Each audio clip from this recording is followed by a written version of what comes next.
Bien, pues muy buenas tardes tengan todas y todos. Un placer saludarles en esta sesión de nuestro diplomado sobre ética. El día de hoy vamos a hablar sobre ética en la interpretación constitucional. Me parece que es una clase que tiene puntos filosóficos bastante interesantes. Me voy a presentar, posteriormente les voy a explicar una metodología para el desarrollo de esta sesión dividida en 3 grandes rubros. Les voy a compartir una presentación que diseñé para la misma y vamos a ir generando una especie de diálogo a partir de algunas premisas y de algunas preguntas relevantes, trayendo a contexto el pensamiento crítico.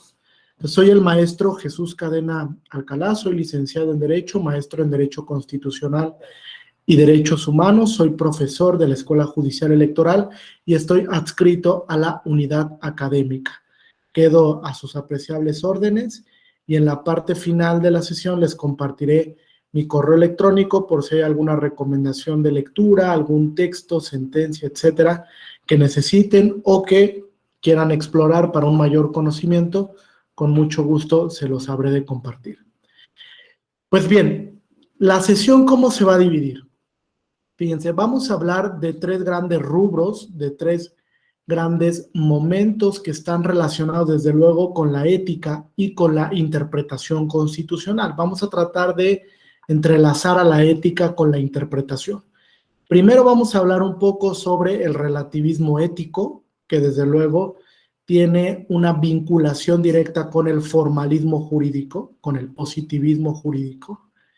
Y esto lo vamos a relacionar con una postura que actualmente, digamos, parte de la visión filosófica del llamado pospositivismo jurídico, o desde la vertiente del profesor Ferrajoli, el principialismo constitucional, que abona precisamente a un debate en el que deja de lado el relativismo jurídico para hablar de objetivismo moral.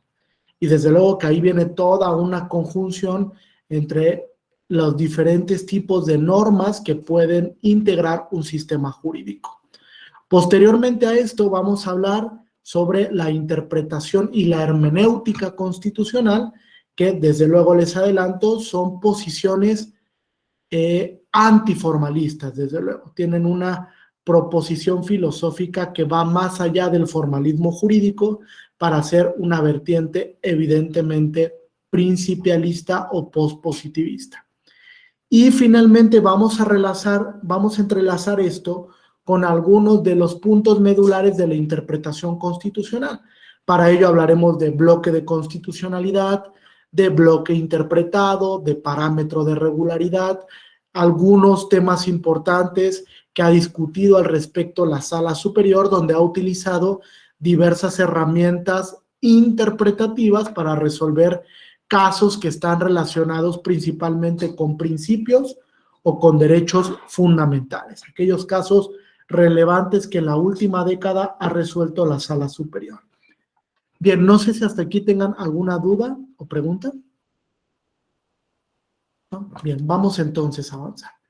Les voy a compartir la presentación que traje para el día de hoy y me gustaría, bueno, que no se convierta esto en un monólogo, que podamos interactuar. Voy a lanzar ahí un par de preguntas para ir poco a poco resolviéndolas cada uno de nosotros en conjunto, dar algunas aportaciones que son relevantes para el tema y desde luego que iré conceptualizando filosóficamente algunos de los términos que son importantes, sobre todo para el desarrollo de la primera parte. Digamos que dedicaré la primera hora a este desarrollo filosófico y la segunda parte hablaremos un poco de la interpretación, algunos problemas interpretativos que ha tenido la Suprema Corte y desde luego el diseño que tenemos de interpretación constitucional actualmente en el sistema jurídico mexicano. Bien, ¿me indican por favor cuando estén viendo la presentación? ¿Ya se ve?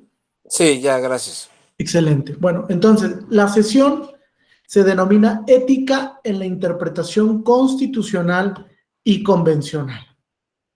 Ahora, para hablar de la ética, primero hay que acercarnos a 2 vertientes filosóficas que son muy importantes y que, digamos, guardan una relación directa con la conjunción del sistema de normas que tenemos en la actualidad.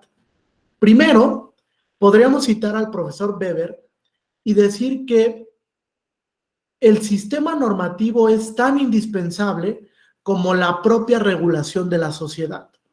Es decir, para no caer en un caos social, dice Weber, es necesario contar con un sistema de normas que estén preestablecidas y que regulen cualquier relación que pueda tener un impacto dentro de la sociedad. Es decir, que pueda tener algún tipo de consecuencia jurídica dentro del orden social, es decir, dentro de la colectividad. Weber añade a esto a que el sistema de normas debe de estar previamente formalizado, es decir, que tiene que haber un ente, un poder público que esté destinado precisamente a la elaboración de normas. En la época de Weber, desde luego, que había una posición preferencial frente al poder legislativo o frente al parlamento, donde el parlamento pues asumía una potestad de mayor relevancia y desde luego que era el encargado de configurar normativamente el sistema jurídico. De ahí viene el concepto configuración normativa, libre configuración normativa que le corresponde precisamente al poder legislativo o a los parlamentos. Ahora, esa visión formalista, fíjense, lo que establecía es que con el simple hecho de que la norma se integrara al sistema, con ello bastaba, Liliana, para que la norma fuera formalmente aplicable, tuviera validez y vigencia y no cuestionáramos la ética de la norma.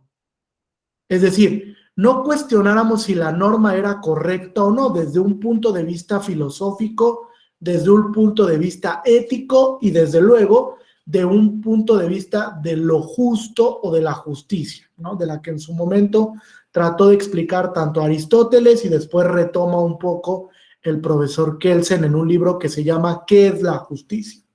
Que al final, por el grado de abstracción del principio, pues Kelsen no lo puede conceptualizar en una forma unívoca, sino que, digamos, tiene varias vertientes de lo que puede representar la justicia. Entonces, esa visión formalista lo que lleva es que el positivismo jurídico relativice la ética. Es decir, la ética es relativa desde diferentes puntos de vista. No es lo mismo el concepto de ética que tiene Ubaldino al concepto de ética, desde luego, que el que tiene Beatriz. Es decir, el principio ético tiene un cierto grado de abstracción que se vincula con la subjetividad de la persona. ¿Sí entendemos esto? La subjetividad, es decir, cómo cada uno mira la ética desde diferentes perspectivas o desde diferentes perspectivas. Es decir, yo puedo estar situado en el mismo punto, pero mirar a la ética desde una visión totalmente diferente. Eso influye la formación, eso influye desde luego los valores, los principios con los que yo he sido educado, entre otros factores que incluso pueden ser externos, es decir, factores sociales que de alguna manera guarden una relación directa con la ética con la que yo profeso, la que me conduzco socialmente. Entonces, el relativismo ético lo que nos dice es que en el momento en el que una norma, fíjense, una norma es incorporada al ordenamiento, es incuestionable su consolidación ética. Yo no puedo cuestionar si la norma es justa o no puedo cuestionar si la norma es correcta o no. Es decir, se resume a una visión procedimental de la norma. ¿Qué es esto? La norma fue creada por el legislador, sí. ¿El legislador tenía competencias para crear esa norma? Desde luego. ¿Se respetó el debido proceso legislativo en la configuración de la norma? Sí. Con ello basta para establecer que la norma tiene una configuración correcta, que debe de ser aplicable y que entonces no puedo cuestionar la ética de la norma. ¿Correcto hasta aquí?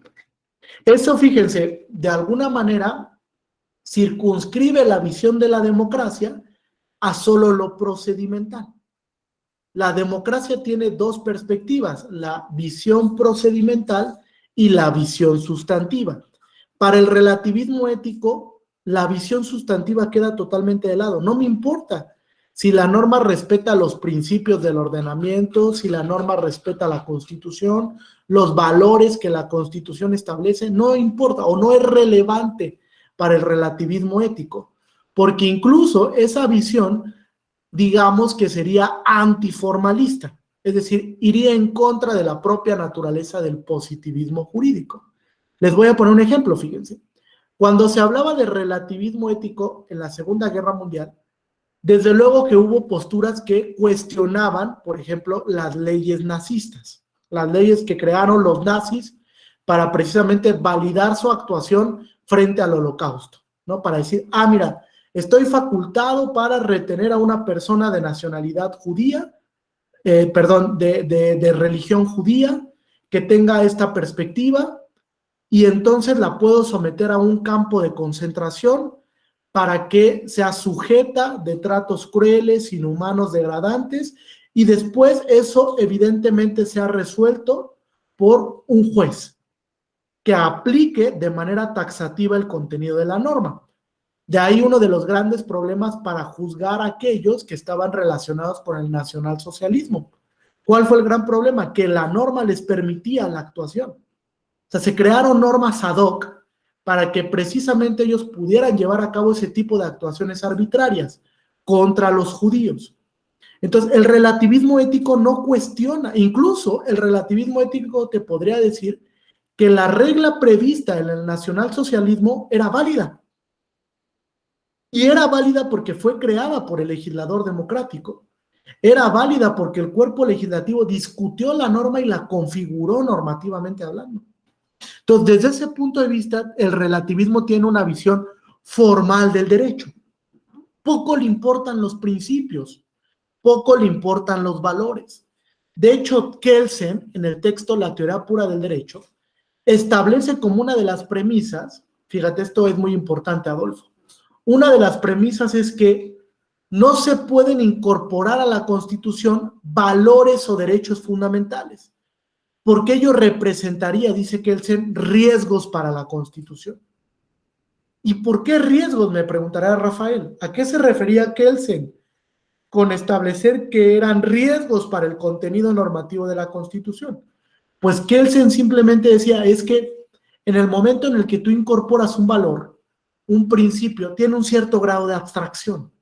Es indeterminado el principio. ¿Quién le va a dotar del contenido al principio? ¿Quién nos va a decir qué es la justicia? ¿Quién nos va a decir qué es la equidad? ¿Quién nos va a decir qué es la igualdad?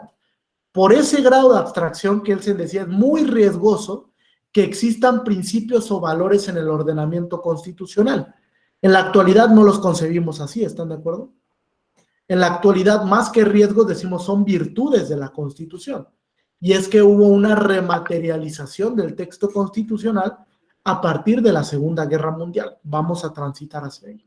Entonces, en resumen, lo que nos dice el relativismo es que, fíjense, hay 4 premisas importantes. 1, que en el ordenamiento jurídico solo van a existir reglas. Y las reglas tienen una configuración normativa cerrada. Es decir, la regla se cumple o no se cumple, Ubaldino. Una regla que incluso pone el profesor Ricardo Guastini de ejemplo en este texto que les recomiendo, que se llama Ensayos escépticos sobre la interpretación. Cuestiona aquí la visión formalista del derecho el profesor Ricardo Guastini. Entonces, una regla podría ser aquella que establece que tú no te puedes saltar el semáforo cuando esté en rojo. No te lo puedes saltar o no te lo puedes pasar, porque si te lo saltas, entonces incumples el contenido de la regla, y si incumples el contenido de la regla, entonces va a haber una consecuencia jurídica, porque es una regla perfecta, ¿vale? Entonces, en el formalismo jurídico que va de la mano con el relativismo, solo existen reglas. No hay espacio, no hay contorno para los principios. Segundo elemento, para el relativismo ético, con el simple hecho de que la norma haya sido configurada por el legislador, basta y sobra para entender que es éticamente correcta. Es decir, fíjense, deja sin contenido a la ética, totalmente. Es decir, hace un lado a la ética y dice, a mí me basta y me sobra con que la norma haya sido configurada de manera correcta para establecer que es éticamente correcta. Y entonces que la sociedad debe de darle cumplimiento, observancia a esa regla que funciona como un dispositivo de manera cerrada, ¿vale? ¿Se cumple o no se cumple?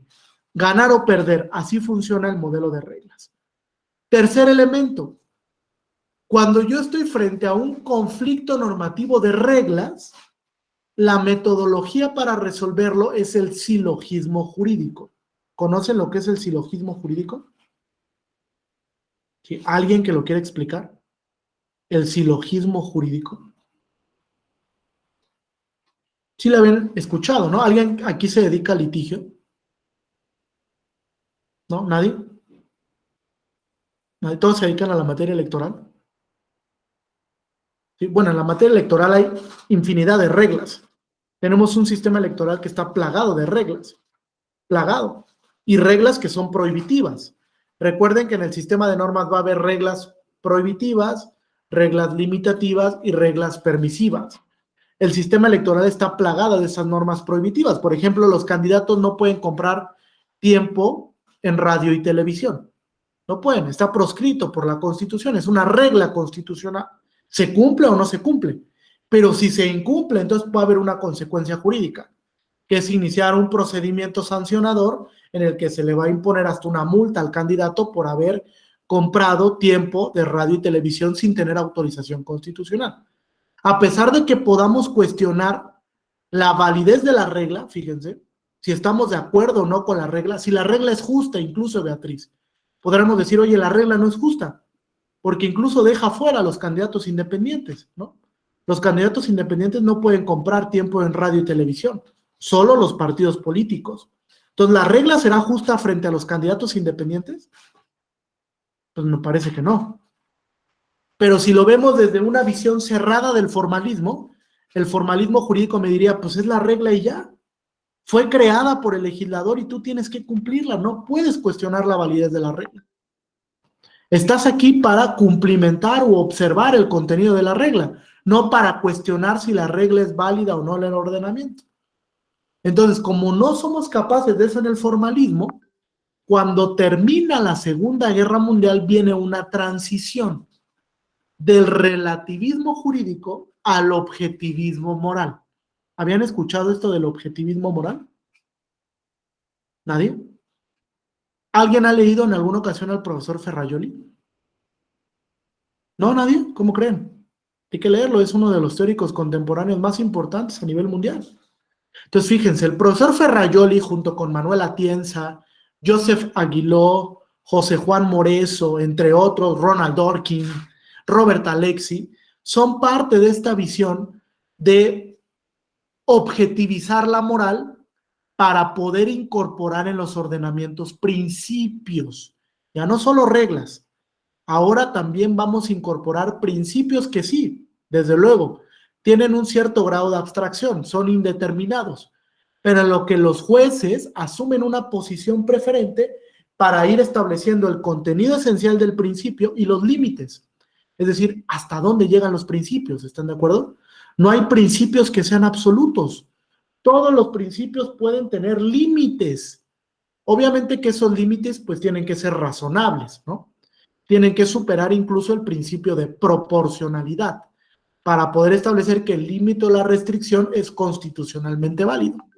Entonces, lo que sucede después de la Segunda Guerra Mundial es que transitamos, fíjense, transitamos del relativismo al objetivismo y con ello una visión que llamamos más allá del positivismo, Liliana. Es decir, el pospositivismo. ¿Y cuáles son las premisas filosóficas del pospositivismo? Principalmente tres. En el ordenamiento no solo existen reglas, también existen principios. De ahí uno de los debates más importantes en la actualidad que se llevan entre el profesor Ronald Dworkin y el profesor L.A. Hart en un libro que se llama La decisión judicial. Y en ese libro de La decisión judicial, que desde luego está traducido al español para que lo quiera leer, el debate se centra en que el profesor Hart dice en el ordenamiento solo hay reglas, visión formalista del derecho. Y el profesor Dworkin dice no, además de reglas en el ordenamiento, también existen principios. Principios que vienen a dotar de contenido a la regla. Fíjense, principios que dotan de contenido a la regla. Les voy a poner un ejemplo. ¿Conocen la sentencia de la lista de agresores en materia de violencia política por razón de género? ¿O alguien la había escuchado? ¿Sí? Jonathan, a ver, ¿de qué trata esta sentencia, Jonathan? Hola, buenas tardes. Es Buenas tardes. sobre todo aquel candidato que ejerció algún tipo de violencia contra alguna candidata, mujer, se ingresa a una lista donde a la siguiente elección la autoridad la tomará en cuenta para definir si es apto para encabezar una candidatura o no. Prácticamente pues te fichan como en el MP porque pues, ya cometiste ahí una falta, en este caso pues violencia política de género. Correcto, fíjate. La Constitución establece una regla para que tú puedas ser candidato. Uno de los requisitos es tener un modo honesto de vivir. ¿Están de acuerdo? Es uno de los requisitos constitucionales que funciona a manera de regla. ¿Por qué? ¿Cumples el requisito o no lo cumples? No hay más. O sea, no hay puntos medios. No puedes decir, es que más o menos tengo un modo honesto de vivir. No se puede, ¿verdad, Beatriz? O sea, o tienes un modo honesto o no lo tienes. O cumples la regla o no cumples la regla. Así funcionan las reglas. Ahora, hay un principio que está detrás de esto, que es el principio de integridad personal y el principio, desde luego, de salvaguardar a la mujer para que tenga una vida libre de violencia. Ese principio, que es de orden constitucional, viene a dotar de contenido a la regla. Es decir, para que la regla tenga vigencia, tiene que respetar el principio y no al revés. Es decir, la regla tiene que ser perfectamente compatible con el principio para poder establecer que es válida en el ordenamiento. Entonces ya hablamos ahora sí de validez. En el formalismo no hablamos de validez, o por lo menos no desde el punto de vista sustantivo. Hablamos de validez formal, ¿no? Donde establecemos que pues, se siguió el debido proceso legislativo, la norma va a ser válida. Pero en el pospositivismo o en el principialismo jurídico, de lo que hablamos es de validez sustantiva. Es decir, para que la regla subsista en el ordenamiento, tiene que ser perfectamente compatible con el principio constitucional. Si no es compatible, entonces la regla no puede subsistir. Y ahí hablamos de validez sustantiva de las reglas. Fíjense, una característica muy importante o muy relevante para el pospositivismo y para el objetivismo moral. Segundo elemento, ya que dijimos que en el ordenamiento no solo hay reglas, sino que también hay principios, pues tenemos que establecer normativamente, desde luego, cómo es que operan los principios, ¿no? Los principios no operan igual que las reglas. Es decir, los principios no operan bajo la dinámica ganar o perder. Es decir, cuando hay un conflicto o colisión entre principios, tenemos que utilizar un método que es la ponderación, que es un método interpretativo a partir del cual yo determino cuál de los dos principios debe de prevalecer en el caso en concreto. El principio que resulte vencedor, pues se aplicará, y el principio derrotado se desplazará en el caso en concreto. Pero eso no quiere decir que pierda su vigencia, ¿están de acuerdo? O sea, el principio va a seguir vigente, solamente en el caso, pues tuvo un valor constitucional menor al diverso con el que entró en colisión. Entonces, a partir de una fórmula, resuelvo cuál de los dos principios debe de prevalecer. Que Robert Alexia a eso le llama la fórmula del peso. ¿Vale? Fórmula del peso. ¿Cuál de los dos debe de prevalecer? Esa metodología, fíjate Alejandro, no se utilizaba en el formalismo. Es una metodología propia del pospositivismo contemporáneo. ¿Cuándo nace el pospositivismo? A partir de que concluye la Segunda Guerra Mundial, 1945. A partir de ahí comenzamos a hablar de pospositivismo jurídico, más allá del formalismo. Incorporamos principios, nos dimos a la tarea de crear otras metodologías diversas para resolver los casos entre principios, y desde luego que esto nos llevó a generar nuevas herramientas interpretativas. Tercer punto relevante del objetivismo moral es que ¿hay alguna duda? Creo que se encendió un micrófono. ¿Me podrían hacer esta justificación? No lo puedo apagar. Rafael, no como micrófono.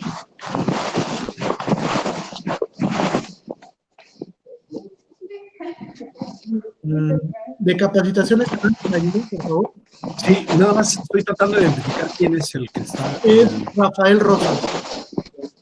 Ah, Si no, lo podemos sacar, porque creo que no está poniendo Sí. atención a la clase, entonces por Sí. respeto a los que están poniendo atención, claro. lo sacamos. Permíteme, porque no lo tengo en pantalla, pero. Ya. Listo. Gracias, perdón la lata, pero no lo podía apagar yo desde acá. Ok. Bien, entonces, tenemos una visión diferente del derecho, ¿están de acuerdo? Donde ahora nos tenemos que apoyar de otras metodologías como, fíjense, la hermenéutica. ¿A qué les suena la hermenéutica? ¿La habían utilizado? ¿O la han empleado alguna vez la hermenéutica? ¿Por qué creen que la hermenéutica es tendencialmente opuesta al formalismo? ¿Cuál es la regla del formalismo? Supongo que muchos aquí estudiaron con base en los libros de García Maínez, por ejemplo, ¿no? ¿Alguien leyó en la licenciatura a García Maínez? ¿No? ¿Nadie lo leyó? ¿Sí? García Maínez tenía una visión kelseniana del derecho, es decir, formalista. García Maínez lo que nos decía es, pues la norma, si está en el ordenamiento, tiene que ser aplicada por los jueces, pero desde luego que no es susceptible de interpretación constitucional, es decir, no se hablaba en esos momentos de interpretación constitucional. El primer Kelsen, el que escribe la teoría pura del derecho, jamás habló de interpretación constitucional. Después, desde luego que sí, porque escribe un texto que se llama La garantía jurisdiccional de la Constitución, y ahí empieza a hablar de interpretación constitucional. Pero la visión rígida o formal de derecho lo que nos dice es, tú dedícate a aplicar la norma como está. Es decir, haz una operación silogística. El hecho encuadra en la norma, entonces hay una consecuencia jurídica. Si el hecho no encuadra en la norma, entonces esa norma no se puede aplicar, que era algo que llamábamos relación causal o nexo causal, ¿no? Entre la norma, el elemento fáctico y la consecuencia jurídica de aplicación. Es decir, los jueces se dedicaban a aplicar la norma en sus términos.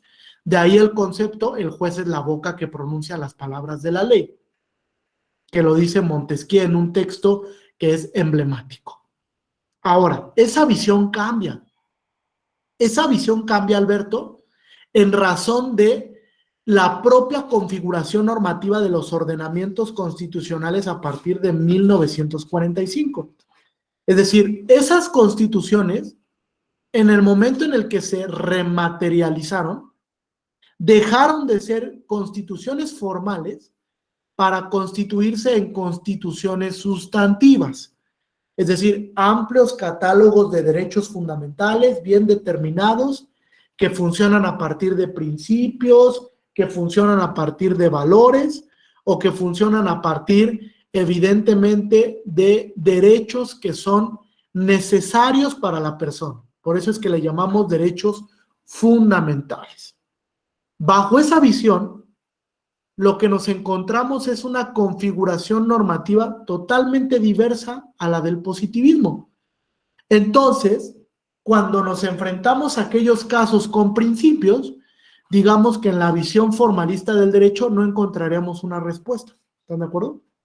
No la encontraríamos porque no podríamos aplicar al principio silogísticamente. El principio tiene modulaciones y el principio se aplica dependiendo las circunstancias fácticas del caso en concreto. ¿Vale? Va a haber ocasiones donde no esté colmada toda la cobertura fáctica y se aplica el principio. Y va a haber casos donde no. ¿Vale? Entonces, bajo esa visión, tenemos principios que vienen a integrar el ordenamiento, que son indeterminados y que tienen una propuesta normativa, Laura, abierta. Abierta. Que el juez va a tener que ir delimitando caso en concreto. Ahí es cuando nace la hermenéutica, porque al juez le corresponde interpretar la norma para darle contenido. Fíjense, hay una transición importante. Pasó de ser la boca que pronunciaba las palabras de la ley a ser el intérprete institucional autorizado por la norma para darle contenido a la norma. En muchas ocasiones, normas de principios, ¿vale? Normas como la igualdad, como la paridad, normas como el debido proceso, la presunción de inocencia, normas como el derecho a un nivel de vida adecuado, la vida digna, etcétera, que son normas, principios que se van determinando a través de casos en concreto. ¿Bien hasta aquí o hay alguna duda? ¿No? ¿Ninguna? Ok. Entonces, la hermenéutica es tendencialmente opuesta al formalismo, fíjense, tendencialmente opuesta, porque lo que busca la hermenéutica es interpretar la norma para darle contenido, para que pase de dispositivo normativo a norma, una vez que es interpretada. Bajo esa visión, bajo esa concepción, la hermenéutica jurídica lo que viene a establecer es que hay una facultad discrecional del juez para dotar de contenido a las normas. Sí hay perímetros, desde luego que hay herramientas interpretativas, pero tendencialmente el juez va a ocupar la discrecionalidad para darle contenido a los principios, para establecer hasta dónde llega el principio y cómo es que se va a tener que ocupar en el caso en concreto, ¿correcto? ¿Alguna duda o preguntas aquí? ¿No? ¿Ninguna duda? Ok, entonces fíjense esta transición que se da para abonar al positivismo jurídico. Ahora les voy a compartir la presentación.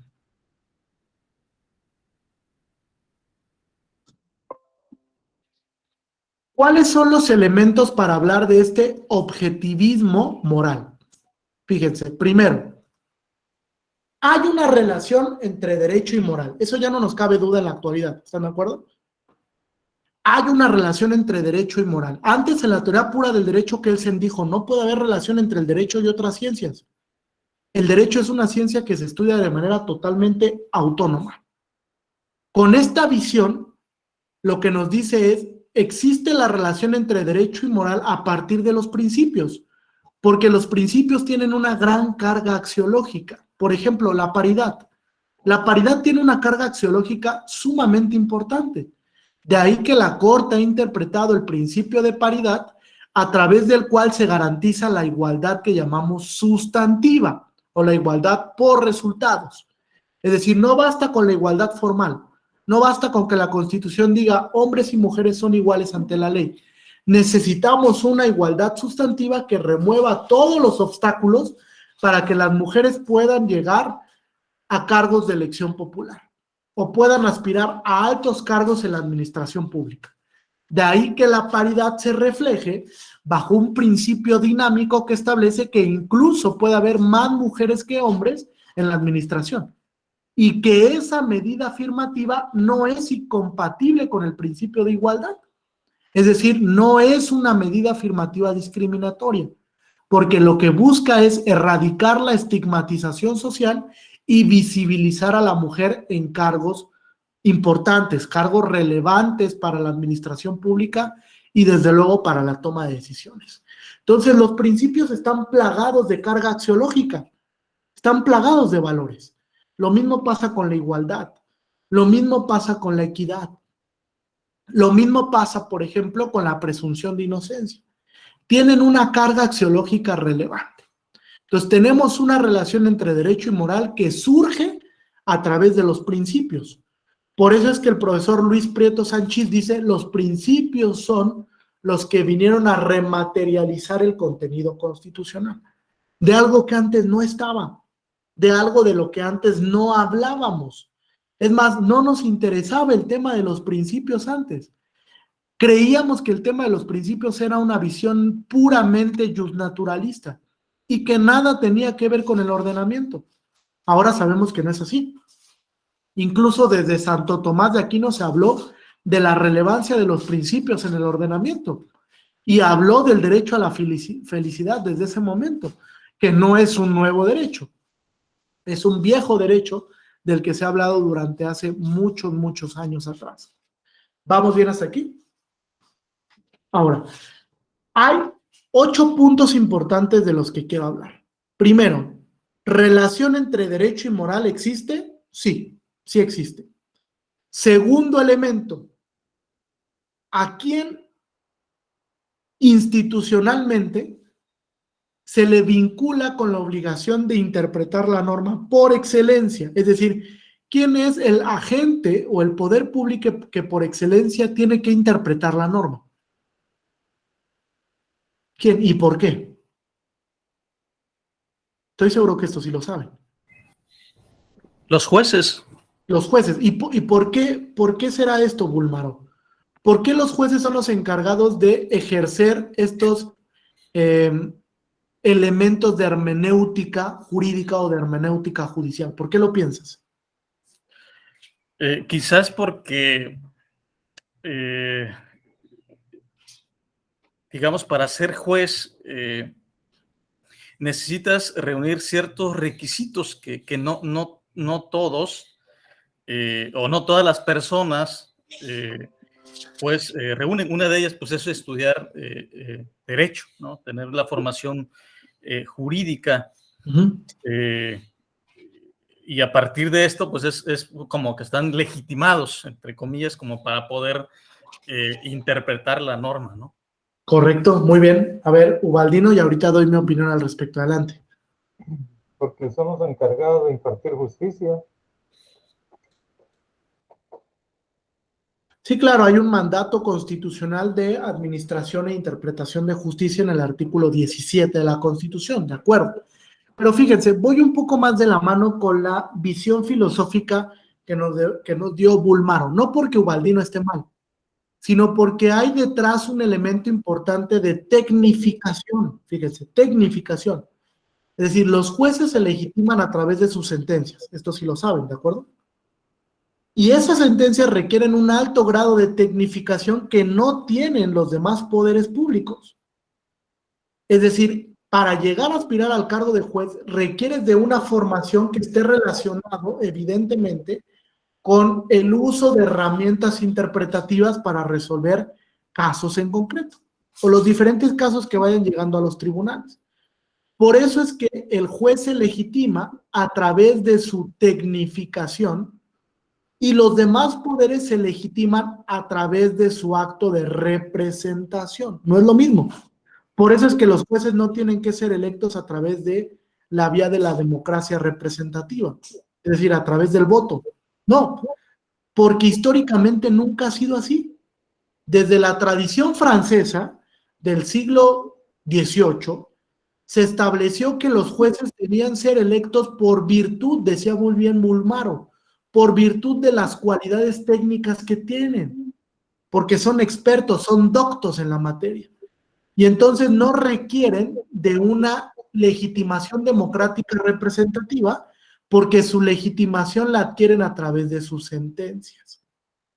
Y para que una sentencia esté debidamente legitimada, pues debe de cumplir con un estándar de interpretación, ¿están de acuerdo?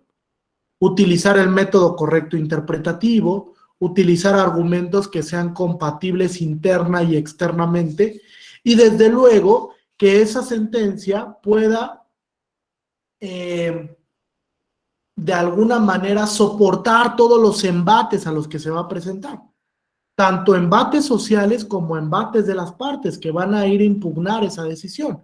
Y entonces la interpretación tiene que estar colocada bajo un estándar correcto para que pueda yo sostener que se puede acreditar esa interpretación desde el punto de vista normativo. ¿Correcto? ¿Dudas hasta aquí? ¿No? ¿Ninguna? Ok, siguiente, fíjense. La ética es un elemento importantísimo, sumamente importante para la interpretación, porque a partir de la ética logramos visualizar si un juzgador siguió los lineamientos propiamente éticos para esa determinación judicial. Es decir, si la determinación es objetiva, es imparcial, es independiente, si no hubo una presión política detrás de esa decisión judicial, etc. De hecho, varios de los elementos que se relacionan con la ética recaen en la interpretación judicial. Por ejemplo, fíjense qué elementos necesitamos. Primero, un alto grado de tecnificación. Los jueces requieren un alto grado de tecnificación, ser doctos. Segundo, un uso adecuado de los cánones interpretativos. ¿Ya habían escuchado eso de los cánones interpretativos? Que vienen desde Savigny, donde se estableció que hay diversas metodologías para la interpretación de la norma. Por ejemplo, la interpretación literal, la interpretación genética, teleológica, sistemática, principialista, ahora la interpretación consecuencialista o la interpretación pro persona, que va de la mano de la hermenéutica jurídica.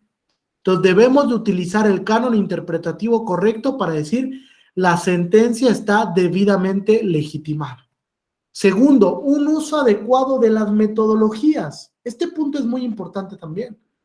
¿Qué metodología voy a utilizar para resolver ese caso en concreto? Voy a utilizar el test de proporcionalidad, voy a utilizar el test de igualdad, voy a utilizar la interpretación conforme, voy a utilizar el test de progresividad, etcétera. ¿Se relaciona esto con la ética? Sí, porque evidentemente que eso legitima la actuación del juez. Utilizó el método correcto, entonces la sentencia está debidamente legitimada. Si no se utiliza el método correcto, entonces la sentencia carece de legitimación o de debida legitimidad. ¿Correcto? Cuarto elemento, hay un compromiso con la legitimidad de las sentencias, es decir, el juez se compromete con que su sentencia esté debidamente fundada y motivada, que realmente haya sido capaz de obtener todos los argumentos para resolver ese caso en concreto, y a partir de ahí establecer que esa sentencia realmente adquiere una calidad democrática, porque parte de la democracia deliberativa. Los jueces deliberaron, la Sala Superior deliberó en conjunto a través de un cuerpo colegiado que estableció si le da la razón a una persona y a partir de ahí legitima su sentencia. Pero requiere de un acto de democracia deliberativa, deliberar para, ¿vale? Quinto elemento. Existen en la actualidad sentencias que modifican el contexto social, que llamamos sentencias transformadoras. ¿Alguien la había escuchado? Sentencias transformadoras. Les voy a poner un ejemplo. ¿Alguien es de aquí de la Ciudad de México? ¿No? ¿Nadie? ¿Jonathan? ¿Nada más Jonathan? Todos son del interior de la República, ¿sí? Ok, fíjense. Hay una sentencia que es el Subrec 88 del 2020, apúntenlo, se los voy a recomendar, es una sentencia muy, muy emblemática que genera un agente de cambio social. Subrec 88 del 2020. ¿Qué se estableció en este Subrec? Fíjense. Lo que se le cuestionó a la Sala Superior era si un acto derogatorio emitido por el legislador democrático cumplía con un estándar constitucional o no. ¿Cuál fue el planteamiento del caso? Fíjense, el planteamiento del caso es el siguiente. A la Sala Superior llegó un caso en donde se cuestionaba un acto derogatorio por parte del Congreso de la Ciudad de México. ¿Qué hizo el Congreso de la Ciudad de México? De un día para otro, determinó eliminar la figura de la Diputación Migrante. ¿Por qué determinó eliminar la figura de la Diputación Migrante? Porque argumentó que no tenía presupuesto para implementarla. Si no tengo presupuesto para implementar la figura de la Diputación Migrante en la Ciudad de México, entonces la elimino, ¿correcto? Elimino la figura, genero un acto derogatorio.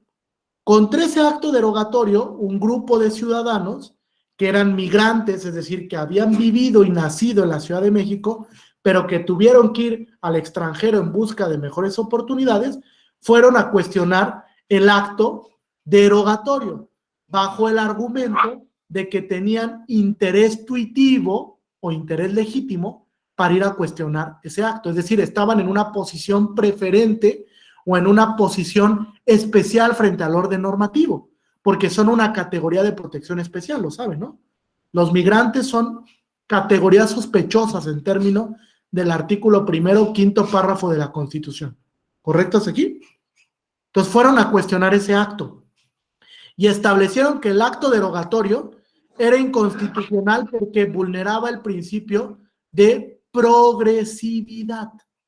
Las normas de derechos fundamentales, las normas de principios, deben de funcionar de manera progresiva. Es decir, una vez que fueron reconocidas, lo que se debe de buscar es la gradualidad en el principio. La gradualidad. Es decir, que poco a poco yo vaya pudiendo maximizar el principio, que vaya ampliando el contenido del principio y que ello me sirva para potencializar el principio. ¿De acuerdo? Para irlo potencializando gradualmente. Entonces se quejaron de esto. Se quejaron que el acto derogatorio vulneraba su derecho a ser votado bajo la figura de la Diputación Migrante. El asunto va escalando y llega hasta la Sala Superior. Y la Sala Superior resuelve 3 cosas que son importantes para este tipo de sentencias que generan agentes de cambio social. 1, que como se trataba de una categoría de protección especial, si el legislador democrático quiere derogar una figura que les vaya a afectar y que vaya a vulnerar el principio de progresividad, pues debe de estar suficientemente justificada el acto de la autoridad. Porque si no está suficientemente justificado, ¿qué creen? Se convierte en un acto arbitrario o en un acto indebido de la autoridad. La única justificación que teníamos en ese caso es pues que el legislador había dicho que no había dinero para implementar la figura. ¿Eso será suficiente? ¿Será suficiente con que el legislador diga, no tengo dinero? Y entonces por eso voy a derogar una figura que regresivamente afecta el derecho a ser votado de este grupo. Pues no, no es suficiente. De hecho, la Sala Superior ahí dijo que existe un deber reforzado de... Es decir, no basta con que lo digas, sino que además tienes que exponer argumentos del acto derogatorio, del por qué derogaste esa figura. Entonces, el primer elemento es que no bastaba con el argumento de la falta de suficiencia financiera o presupuestaria. Segundo elemento que también es sumamente importante. La Sala Superior establece que como estábamos en proceso electoral, tenía que implementar una figura para materializar el derecho de estas personas, de los migrantes que estaban en posibilidad de acceder a una diputación en el Congreso de la Ciudad de México. ¿Y qué es lo que hizo? Utilizó la figura de la reviviscencia. ¿Alguien la había escuchado? Reviviscencia, ¿sí? ¿Qué es, Ubaldino, la reviviscencia? Es automáticamente darle vida a una ley que fue derogada, ¿no? O reformada. Aquí pasó un caso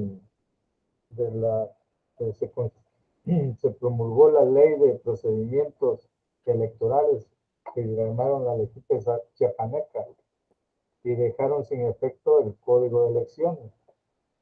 Pero al violar derechos fundamentales, esa ley, la Corte anuló, dejó sin eficacia la ley y le dio vida al código otra vez. Ahí se utilizó la reviviscencia. Exacto, fíjate, es una figura, Ubaldino, en la que para brindar certeza en un procedimiento electoral se revive la ley anterior porque se anuló, se invalidó la ley vigente, porque tenía vicios de constitucionalidad. De hecho, la Suprema Corte lo utiliza, fíjense, lo utiliza en las acciones de inconstitucionalidad. Y por primera vez la Sala Superior lo utiliza en la materia electoral para un recurso ordinario. Y establece que, fíjense, en este caso, tenía que revivir la norma derogada para que cobrara vigencia en el proceso electoral y brindara certeza a las personas que pudieran acceder a un escaño en el Congreso de la Ciudad de México vía diputación migrante. ¿Vale? Entonces revive la ley anterior. Y cuando revive la ley anterior, Bratis, pues la protección no solo va a ser para la persona que acudió al medio de impugnación en materia electoral, ¿estás de acuerdo? O sea, no solo le va a beneficiar a Juanito Pérez, sino como revive la figura normativa, ello le va a beneficiar a todo ese grupo que está en el supuesto de acceder al Congreso de la Ciudad de México vía diputación migrante. Entonces, es una sentencia que genera cambio social, ¿sí? es una sentencia que efectivamente deja un legado para que se visibilice a aquellos grupos que están en una situación de vulnerabilidad o que tienen una situación de desventaja para el acceso a los cargos públicos, como los migrantes. Entonces hay muchas sentencias de agente de cambio social. Les puedo comentar, fíjense, 4 que son muy importantes. A lo mejor varias las conocen. 1, la sentencia donde la Sala Superior establece que las personas en prisión preventiva oficiosa van a poder ejercer su derecho a votar. Es una sentencia de agente de cambio social que visibiliza a aquellas personas que están cumpliendo una medida cautelar y que no tienen sentencia definitiva. Es decir, que no hay pérdida de sus derechos político-electorales todavía y que pueden ejercer ese derecho. Segunda sentencia que es emblemática, el caso paridad total en el Congreso. ¿La conocen? 250 diputados hombres, 250 diputadas mujeres, bajo diversas categorías, porque hay jóvenes, adultos mayores, personas con discapacidad, migrantes, personas de comunidades originarias, afromexicanas, etcétera. Todos los grupos están prácticamente representados. Cuarta sentencia, el caso Iliatenco, ¿lo conocen? Nulidad por violencia política por razón de género. Es decir, se anula una elección porque se generó violencia política por razón de género. Y la Sala Superior fija los estándares por virtud de los cuales se tiene que resolver esos casos en donde la mujer ha sido víctima de violencia en un proceso electoral. Y fíjense, la Sala Superior lo que hace es revertir la carga de la prueba. Como son actos de realización oculta, no le corresponde probar a la víctima, sino quien le corresponde probar es al agresor que no generó actos de violencia. Y con ello no solamente genera una flexibilidad al estándar de prueba, sino que también propicia a la Sala Superior una lectura diferenciada que visibiliza a la mujer frente a este tipo de actos. Es decir, estoy pendiente de este tipo de actos. No te estoy dejando fuera del juego. ¿Vale? Última sentencia, que también es muy emblemática para la protección de los derechos y que se da en un contexto, fíjense, también de BPG, de violencia política por razón de género. Los actos de los congresos, los actos parlamentarios sí son justiciables a través de la justicia electoral. Es decir, aquellos actos donde pensábamos que debía regir el principio de inviolabilidad parlamentaria, también esos actos son susceptibles de control judicial. Y sobre todo, en aquellos casos donde el acto pueda vulnerar un derecho político electoral. Por ejemplo, yo pertenezco como mujer a una bancada, soy integrante de un grupo parlamentario, y el grupo parlamentario de un día para otro decide expulsarme. Ah, ¿sabes qué, Beatriz? Tú ya no vas a ser parte del grupo parlamentario. ¿Por qué? Pues porque no queremos. Y no te vamos a convocar a las sesiones de comisión, y no te vamos a pagar tus dietas, no te vamos a dar personal, etcétera. ¿Eso obstaculiza el ejercicio de tu cargo? Pues sí, ¿no? Y parte del ejercicio del cargo va de la mano con el derecho a ser votado. Es decir, el derecho a ser votado no termina una vez que tú llegas. También forma parte de un ejercicio debido del cargo público, que tú lo puedas ejercer como mujer al cargo al que arribaste. Entonces, ese es un claro acto de violencia política por razón de género. Con el anterior criterio de la Sala Superior, se hubiera pronunciado más o menos en este sentido. Bueno, sí es cierto que hay violencia política por razón de género, pero ¿qué creen? Es un acto parlamentario y ahí la justicia electoral no se puede meter. Porque hay un principio constitucional que se llama de inviolabilidad parlamentaria. ¿Sí lo conocen? Inviolabilidad parlamentaria. ¿Sí? Ok. Entonces, con este criterio, la Sala Superior lo que hace es modifica el principio de inviolabilidad parlamentaria y dice, bueno, sí es cierto que existe este principio, pero no es absoluto. Como todos los demás principios, se encuentran límites. ¿Cuál es un límite ese principio? Cuando se genera VPG, violencia política por razón de género. Entonces, en esos casos sí se va a poder judicializar el acto. Es decir, puede haber control de constitucionalidad y de convencionalidad de ese acto, para establecer si fue debido conforme al estándar constitucional y conforme al estándar del derecho internacional de los derechos humanos. ¿Dudas o preguntas hasta aquí? ¿No? ¿Ninguna? ¿Segura, seguro? Adelante, Bulmara. Gracias, profesor. Hay otra sentencia reciente de la Sala Superior también muy interesante que tiene que ver con las personas que se encuentran en prisión preventiva y que si no tienen alguna sentencia condenatoria y relacionada con este principio de la presunción de inocencia, pues quedan a salvo sus derechos político-electorales. Aquí en Veracruz, en la zona sur, recientemente en una elección extraordinaria, un candidato pues ganó la elección estando en prisión preventiva, ¿no? Digamos, es también una línea jurisprudencial progresiva del tribunal, porque, bueno, también ya tenía antecedentes, ¿no?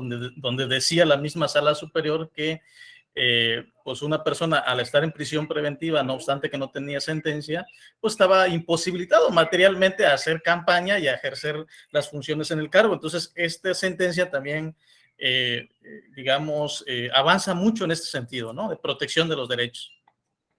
Sí, correcto. De hecho, en esta sentencia que comentaba yo, la Sala Superior, en efecto, hace una interpretación progresiva del derecho, una interpretación que le llaman contextual o evolutiva, donde con base en el contexto que se está viviendo y viendo que hay muchas personas que están en prisión preventiva sin sentencia condenatoria, pues me doy a las tareas de garantizarles a ellos materialmente su derecho a votar y ser votado.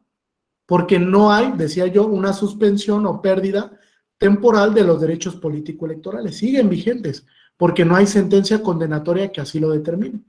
Entonces, en aras de maximizar la presunción de inocencia y de potencializar el derecho a ser votado, les reconozco la posibilidad de que voten y de que en algunas oportunidades puedan ejercer su derecho a ser elegible o a ser votado. ¿Correcto hasta aquí? Muy bien, ¿no hay ninguna duda adicional o pregunta? Ok, respecto al relativismo ético y respecto al objetivismo moral, ¿hay alguna pregunta? ¿No? Bien. Vamos entonces a la segunda parte. Bueno, ¿qué autores les recomiendo que lean? Principalmente les recomiendo 3 autores, ¿vale? Uno, hay un texto que se llama Dos concepciones del pospositivismo de Joseph Aguiló. Es un texto que publicó con Doxa ya hace un par de años, muy pequeñito, 15 páginas más o menos, y explica esta parte del pospositivismo jurídico. ¿Por qué es tan relevante y qué aspectos relevantes tiene el pospositivismo jurídico como teoría filosófica? ¿Bien hasta aquí? Segundo texto, miren. Estudios sobre la argumentación principialista. Se lo recomiendo. ¿Sí se ve bien? Sí. El autor es Juan Manuel Romero Martínez.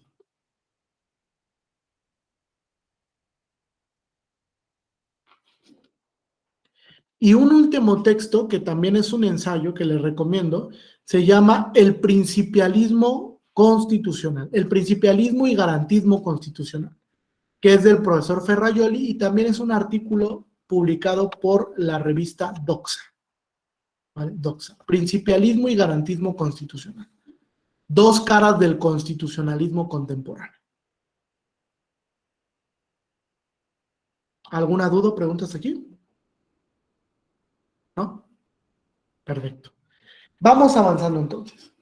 Una vez que hablamos de el formalismo jurídico, del relativismo ético, que transitamos hacia el objetivismo moral y desde luego hacia la postura postpositivista del derecho o principialista, pues hay que hablar de la interpretación. ¿Cómo se vincula la interpretación con la filosofía actual de los derechos y principios constitucionales? Fíjense, se da un fenómeno a partir, les decía yo, de la Segunda Guerra Mundial, que viene a rematerializar el contenido de las constituciones contemporáneas.